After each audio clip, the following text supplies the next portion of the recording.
Voice of law viewers அனைவருக்கும் வணக்கம். நியோமேக்ஸ் வழக்கின் அப்டேட்டுகளை தொடர்ந்து நம்ம சேனலில் பார்த்துட்ருக்கோம். அந்த வகையில் இன்னைக்கு மதுரை உயர்நீதிமன்ற கிளையில் தாக்கல் செய்யப்பட்ட கேன்சலேஷன் ஆஃப் பெயில் மனுக்கள், ஜாமீன் ரத்து மனுக்கள், அதிலிருந்து தொடர்ந்து பல இடைக்கால உத்தரவுகள், இன்ட்ரிம் ஆர்டர்ஸ் பிறப்பிக்கப்பட்டு வருது. அதன் தொடர்ச்சியாக பரத சக்கரவர்த்தி அவர்கள் அந்த வழக்கை விசாரிச்சுட்டு இருக்காங்க. கடைசியாக 29/4/2025 அன்னைக்கு வந்துட்டு டிஆர்ஓ அவங்க தலைமையில், ஒவ்வொரு மாவட்ட டிஆர் அவங்க தலைமையில் அந்த மாவட்டத்தில் உள்ள அப்ரூவ்டு வேல்யூவர்ஸ், சார்ட்டர்டு வேல்யூவர்ஸ், அரசு அங்கீகாரம் பெற்ற மதிப்பீட்டாளர்கள் அவங்க வந்துட்டு சொத்துக்களை மதிப்பீடு செய்ய வேண்டும். அந்த ரிப்போர்ட் வந்துட்டு நீதிமன்றத்திற்கு தாக்கல் செய்ய வேண்டும். அது சம்பந்தமான விசாரணை வந்து இன்று 16/6/2025 அன்று பரத சக்கரவர்த்தி மாண்புமிகு நீதியரசர் அவர்கள் முன்னாடி நடக்கும்னு சொல்லியிருந்தோம். அது சம்மந்தமாக இன்று விசாரணை வந்தது. அதில் வந்துட்டு டிஆர்ஓ ஒரு ரிப்போர்ட்டு தாக்கல் பண்ணியிருக்காரு. அது சம்மந்தமாக அந்த ரிப்போர்ட்டை தாக்கல் பண்ணி அரசு தரப்பு குற்றவியல் துறை வழக்கறிஞர் அடிஷனல் பப்ளிக் ப்ராசிக்யூட்டர் திரு முனியப்பராஜ் அவர்கள் வந்து வாதத்தை வச்சார். அவர் என்ன சொன்னார்னா, நிறுவன தரப்பில் போதிய ஒத்துழைப்புகள் இல்லை, நிறுவன தரப்பில் ஃபுல் லிஸ்ட்டு ஒன்றும் கொடுக்கல. அனெக்சர் 2 பார்த்தீங்கன்னா அந்த ஊர் போட்டிருக்குது, அதில் எவ்வளோ இடம், எவ்வளோ பிளாட் தான் போட்டிருக்குது, எந்த சர்வே நம்பர், எந்த ஏரியா, எந்த இடம், அந்த மாதிரி எதுவுமே இல்லை. மேலும் நிறுவனத்தின் இயக்குநர்கள் யாரும் ஒத்துழைப்பு கொடுக்கல.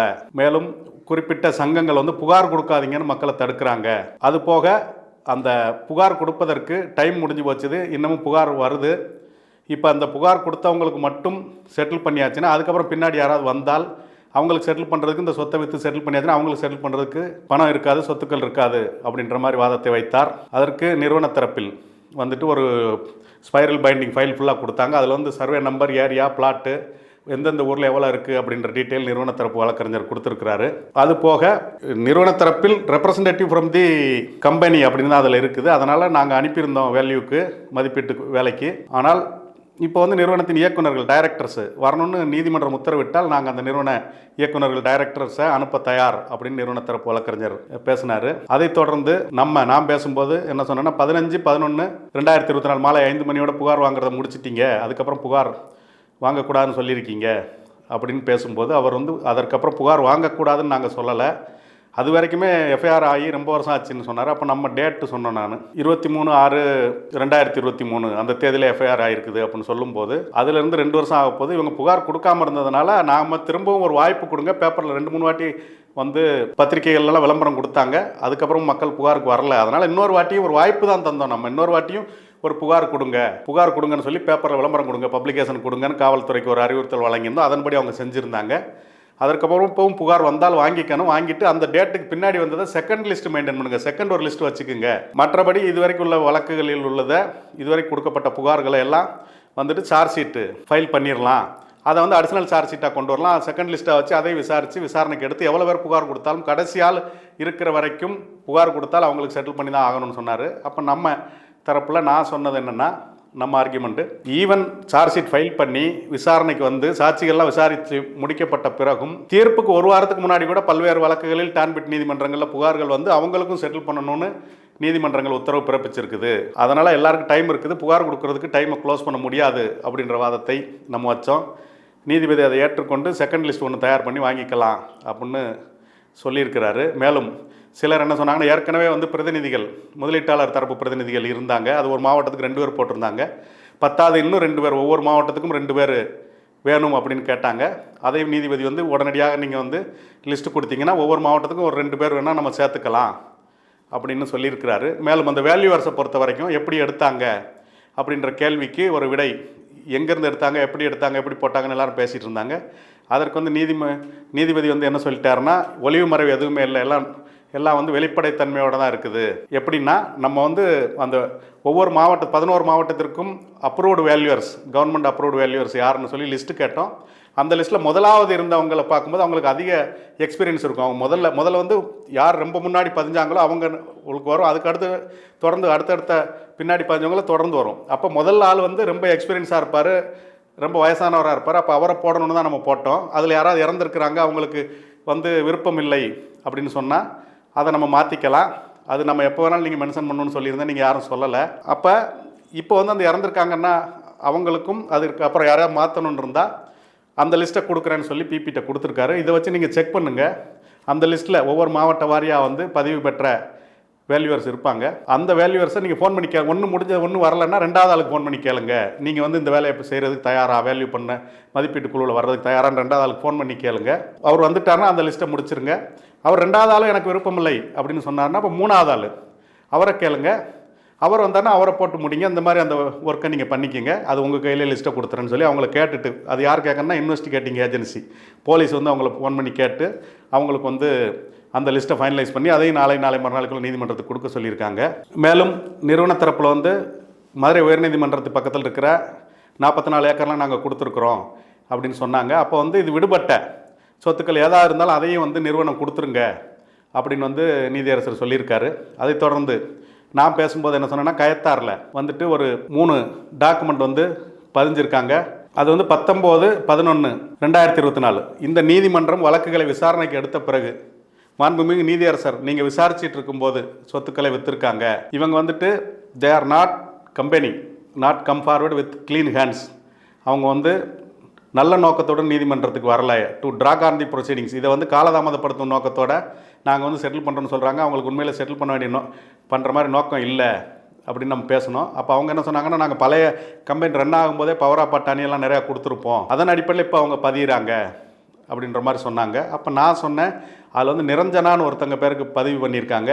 அந்த நிரஞ்சனா வந்துட்டு இந்த நியோமேக்ஸ் நிறுவனங்களின் சேர்மன் கமலக்கண்ணன் அவரோட சொந்தக்காரங்க, கசின் சிஸ்டர், ஒன்று விட்ட சகோதரி அப்படின்னு சொல்லுவோம். உறவுமுறை வரும், நெருங்கிய உறவுமுறை வரும் அப்படின்னு நம்ம பேசணும். அது வந்து அவங்க மறுத்தாங்க நிறுவன தரப்பில். மறுக்கும்போது நம்ம சொன்னது என்னென்னா, விசாரணை அதிகாரி போலீஸ் இன்ஸ்பெக்டர் ஐஓ இருக்காங்களே அவங்க விசாரிக்கட்டும், விசாரித்து ரிப்போர்ட் கொடுக்கட்டும்னு சொன்னோம். அப்போ வந்து பிபி தரப்பில் வந்து வேற ஒருத்தர் இன்னொரு வழக்கறிஞர் பேசும்போது சொத்துக்கள் டீட்டெயில் சொல்லும்போது இவங்க வந்து நேரடியாக நீதிமன்றத்தில் மட்டும்தான் வந்து சொத்தை விற்றுட்டாங்கன்னு சொல்கிறாங்க, காவல்துறைக்கு எந்த சொத்து விற்ற லிஸ்ட்டை கொடுக்கல அப்படின்னு சொல்லி பிபி ஆர்கியூ பண்ணார் அரசு தரப்பு வழக்கறிஞர் பப்ளிக் ப்ராசிக்யூட்டர். அதற்கு வந்து நான் சொன்னேன், நான் வந்து என் பேர்லேயே வந்து வக்கீல் நோட்டீஸ் அனுப்பியிருக்கிறேன், அதுக்கான அக்னாலஜ்மெண்ட் நான் அனுப்பின நோட்டீஸ் எல்லாமே இன்றைக்கி நீதிமன்றத்தில் தாக்கல் பண்ணியிருந்தோம், அதை நீதியரசர் வந்து எடுத்து பாருங்கள். நாங்கள் வந்துட்டு ஒரு 16/5/2025 அந்த தேதியில் ஒரு அறிவிப்பு அனுப்பியிருக்கிறோம், அதை வாங்கிட்டு இந்த காவல்துறை ஆய்வாளர் இவங்க வந்து இந்த வழக்கு எஃப்ஐஆர் போடும்போதே அவங்க தான் இருக்காங்க, அதுலேருந்து தொடர்ந்து 2 வருஷமாக நீதிமன்றத்துக்கு வந்துட்டு இருக்காங்க, நீதிமன்ற நடவடிக்கைகள் எல்லாமே தெரியும் உங்களுக்கு. அவங்க வந்துட்டு இந்த நோட்டீஸ் அனுப்புனா எங்களுக்கு ஏன் நோட்டீஸ் அனுப்புறீங்க, அவன் சொத்தை விற்று அதை ஏன் எனக்கு அனுப்புறீங்கன்னு கேட்குறாங்க. இது வந்து ரொம்ப ஒரு மோசமான செயல் மற்றும் புகார் கொடுக்க வர்ற முதலீட்டாளர்களையும் இவங்க மிரட்டுறாங்க. அதனால் காவல்துறைக்கு வந்து உரிய அறிவுறுத்தல்கள் வழங்க வேண்டும், புகார் தர வர்ற பாதிக்கப்பட்ட அப்பாவி முதலீட்டாளர்களை மிரட்டக்கூடாது அப்படின்னு சொல்லி அவங்களுக்கு அறிவுறுத்தல் சொல்லணும். நான் நோட்டீஸ் அனுப்புனதுக்கு என்கிட்டே கேட்குறாங்க, எங்களுக்கு எதுக்கு அனுப்புறீங்க, நீங்கள் பணம் போட்டிருக்கீங்களா, நீங்கள் எப்படி நோட்டீஸ் அனுப்ப முடியலாம் கேட்குறாங்க. இது வந்து ஒரு மோசமான செயல் அப்படின்னு வந்து நம்ம நீதிமன்றத்தில் எடுத்துரைச்சிருக்கிறோம். அது போக ஏற்கனவே இருந்த ஒரு டிஎஸ்பி விசாரணை அதிகாரி மாற்றப்பட்டிருக்காங்க. இப்போ இன்னொரு விசாரணை அதிகாரி டிஎஸ்பி வந்து இமானுவல் ராஜசேகர் வந்து விசாரிச்சுட்டு இருக்கிறாரு. அவர் வந்து ஏற்கனவே திண்டுக்கல் டிஎஸ்பி, அவர் திண்டுக்கல் இஓடபிள்யூ டிஎஸ்பி, அவர் கூடுதலாக வந்து விருதுநகர் மாவட்டத்துக்கும் டிஎஸ்பி பொறுப்பு அவர் கீழே வரும். இப்போ வந்து இன்னொரு கூடுதல் பொறுப்பாக வந்து நியோமேக்ஸ் வழக்குகளை விசாரிச்சாருன்னா விரைவான தீர்வு கிடைக்காது. அப்போ விரைவான தீர்வு வேணும் அப்படின்னா இதற்கு நிரந்தரமாக ஒரு எஸ்பி தலைமையில் ஐபிஎஸ் ஆஃபீஸர், எஸ்பி அந்தஸ்துக்கு குறையாத ஐபிஎஸ் ஆஃபீஸர் வேணும். SP not IPS officer not below the rank of SP appoint பண்ணணும் அப்படின்னு கேட்டோம். அது பாசிபிலிட்டி இல்லைன்ற மாதிரி பிபி ஆர்கியூ பண்ணார். அப்போ நீதிமன்றம் கேட்டது ஒரு பெர்மனெண்ட் ஆஃபீஸர் யாருன்றதை சொல்லுங்கள் அப்படின்னு. நம்ம சொன்னோம், இந்த ஆஃபீஸர் அந்த ஆஃபீஸர் நாங்கள் யாரையும் கேட்கல, இப்போ இருக்கிற ஆஃபீஸர் இருக்கக்கூடாதுன்னு சொல்லலை, முடிஞ்சு போன ஆஃபீஸர் வேணும்னு கேட்கல. We are not arguing that this officer or that officer, எங்களுக்கு ஒரு பெர்மனெண்ட்டான ஒரு ஆஃபீஸர் நியோமேக்ஸ் வழக்குகளுக்கு வேணும் அப்படின்னு சொன்னோம். மேலும் வந்துட்டு ஒரு ஸ்பெஷல் டிஆர்ஓ அப்பாயின்ட் பண்ணணும்னு வாதங்கள் வைக்கப்பட்டது. டிஆர்ஓவும் ஆஜராக இருந்தார். மாவட்ட வருவாய் அதிகாரி மதுரை காம்பிடென்ட் அத்தாரிட்டி தகுதி பெற்ற அலுவலர் அவர் ஆஜராக இருந்தார். அவருக்கு வேலைப்பளு அதிகமாக இருக்குது அப்படின்லாம் சொல்லும்போது, அவர் வேலைப்பளு அதிகமாக இருக்குன்னு நீங்கள் சொன்னீங்களான்னு பிபி அவர்கிட்ட கேட்டார். அவர் நான் அது மாதிரி எதுவும் சொல்லலைன்னு சொல்லும்போது நாங்கள் சொன்னோம், நாங்கள் அவர் சொன்னார்னு சொல்லலை, அந்த அதிகாரி சொன்னாங்கன்னு யாரும் சொல்லலை, இந்த வழக்கிற்கு தேவையானது வேகமாக போகணுன்றதுக்காக தான் நம்ம சொல்கிறோம் அப்படிங்கும்போது அதில் வந்து ரிட்டையர்டு நீதிபதி அப்படின்றது ஓய்வு பெற்ற நீதிபதி இந்த வழக்குகளை நியமிக்க முடியாது அப்படின்னு வந்து தெளிவாக வந்து நீதியரசர் சொல்லிட்டார். ஏன்னா முந்தைய வழக்குகளில் ஓய்வு பெற்ற நீதிபதிகள்லாம் நியமித்து அது வந்து ஃபெயிலியர் ஆகிருக்குது. அது வந்து சட்டத்திலேயே இல்லை, காம்பிடென்ட் அத்தாரிட்டின்னு தான் இருக்குது, அது டிஆர்ஓன்னு தான் இருக்குது. அப்போ ஸ்பெஷல் டிஆர்ஓ போட முடியுமா, தனியாக இதுக்கு மட்டும் ஒரு டிஆர்ஓ போட முடியுமான்றதை பார்ப்போம். இதெல்லாம் கணக்கில் எடுத்துக்கிறேன். ஆனால் ஓய்வு பெற்ற நீதிபதின்றது பண்ண முடியாது, அது சட்டத்தில் அதுக்கு வந்து இடமில்லை அப்படின்ற மாதிரி சொல்லியிருக்காரு. அதற்கப்புறம் இடி தரப்பில் வந்து பதில் மனு தாக்கல் செஞ்சுனா அவங்க வந்து சிறப்பு நீதிமன்றத்தில் எங்களோட அறிக்கையை தாக்கல் செஞ்சுருக்கோம் அப்படின்னு சொன்னாங்க. அப்போ மாண்புமிகு நீதியரசர் அவர்கள் என்ன சொன்னாங்கன்னா, மக்களுக்கு பணம் போய் சேர்றதை வந்து இடியோ, அதாவது என்ஃபோர்ஸ்மெண்ட் டைரக்டர், அமலாக்கத்துறையோ அல்லது இன்கம் டேக்ஸ் வருமான வரித்துறையோ வேறு யாருமே வந்து தடுக்க முடியாது. அவங்க போட்ட பணம் அவங்களுக்கு வந்து சொத்துக்களை வந்து விற்றோ அல்லது பிரிச்சோ ஏதோ ஒரு வகையில் செட்டில் பண்ணுறதை யாரும் தடுக்க முடியாது.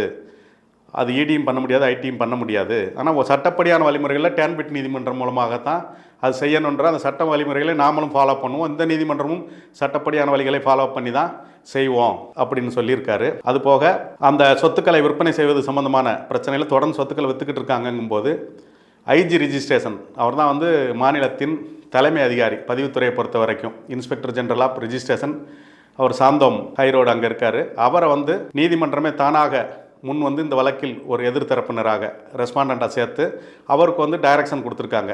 நியோமேக்ஸ் ப்ராப்பர்ட்டிஸ் பிரைவேட் லிமிடெட் மற்றும் அதன் துணை நிறுவனங்கள் என்னென்ன இருக்குதோ அது சம்மந்தமாக இனிமேல் எந்த சொத்துக்களையும் பதிவு செய்யக்கூடாது, பதிவுக்கு வந்தால் நிறுத்த வேண்டும்னு சொல்லி ஐஜி ரிஜிஸ்ட்ரேஷன் கொடுத்து, ஐஜி ரிஜிஸ்ட்ரேஷன் வந்து அனைவருக்கும் ஒரு அறிக்கை அனுப்பணும், அறிவுறுத்தல், ஒரு சர்க்குலர் எல்லா சப் ரிஜிஸ்ட்ராருக்கும் டிஸ்ட்ரிக்ட் ரிஜிஸ்ட்ராருக்கும் இந்த நியோமேக்ஸ் நிறுவனங்கள் சம்மந்தமான சொத்துக்களை விற்கக்கூடாதுன்றது ஒரு அனுப்பணும். அது ஒரு கம்ப்யூட்டரில் வந்து தட்டி பார்த்தாலே நியோமேக்ஸ்னு தட்டி பார்த்தாலே வந்துடும். தனிநபர் பெயர்களில் ஏஜெண்டுகள் பினாமி பேரில் தான் வராது. நியோமேக்ஸ் கம்பெனி மற்றும் அதன் துணை கம்பெனியெல்லாம் கம்பெனி பேரை போட்டாலே வந்துடும்.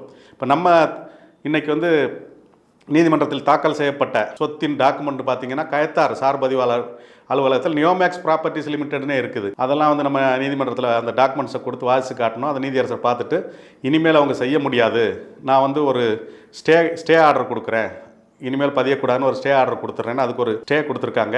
மேலும் மாவட்ட வாரியாக என்னென்ன பணிகள் நடந்திருக்குது அப்படின்னு எடுத்து பேச ஆரம்பித்தாங்க. அப்புறம் மதுரை மாவட்டத்தில் எவ்வளோ பணிகள் நடந்திருக்குன்றதை டிஸ்கஸ் பண்ணாங்க. அப்புறம் விருதுநகர் மாவட்டம் எவ்வளோ பணிகள் நடந்திருக்குதுன்னு டிஸ்கஸ் பண்ணாங்க. அப்புறம் அதோட வந்து வேறு டாபிக் வந்தது. வேறு இப்போ நம்ம பேசின எல்லா விஷயங்களுக்குள்ளேயும் போயிட்டு ஐஜி ரிஜிஸ்ட்ரேஷனை வந்து சுயமோட்டோவை இம்ப்ளீட் பண்ணி இனிமேல் வந்து பதிவுகள் நடக்காது, அது மாதிரி உத்தரவுகளை பிறப்பிச்சிருக்கிறாங்க. மேலும் இது சம்பந்தமாக வழக்குகள் வந்து 19/6/2025 வியாழக்கிழமைக்கு இந்த வழக்குகள் ஒத்திவைக்கப்பட்டிருக்குது. வியாழக்கிழமை இது சம்பந்தமான ஒரு உத்தரவுகள் மட்டும்தான் பிறப்பிக்க போகிறோம்.